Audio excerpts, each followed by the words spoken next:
तुळजापूर येथे महाराष्ट्राची कुलस्वामिनी आई तुळजाभवानी मंदिर संस्थान येथे शारदीय नवरात्र महोत्सव 3 ऑक्टोबर पासून सुरुवात झाली आहे। 7 ऑक्टोबर रोजी महोत्सवाच्या 5व्या माळेच्या दिवशी श्री तुळजाभवानी देवीजींच्या नित्योपचार पूजनेनंतर रथ अलंकार महापूजा बांधण्यात आली।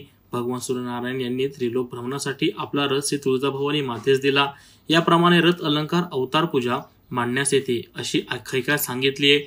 दररोज नियमित श्री तुळजाभवानी देवीजींचे विविध धार्मिक विधी पारंपरिक पद्धतीने विधिवत पूर्ण केले जातात। 8 ऑक्टोबर रोजी मुरली अलंकार महापूजा, 9 ऑक्टोबर रोजी शेषशाही अलंकार महापूजा, 10 ऑक्टोबर रोजी भवानी तलवार अलंकार महापूजा आणि 11 ऑक्टोबर रोजी महिषासुर मर्दिनी अलंकार महापूजा।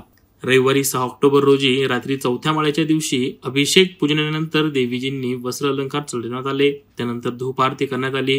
रात्री श्री तुळजाभवानी मंदिरात घोडा वाहनावरून छबिना मिरवणूक काढण्यात आली।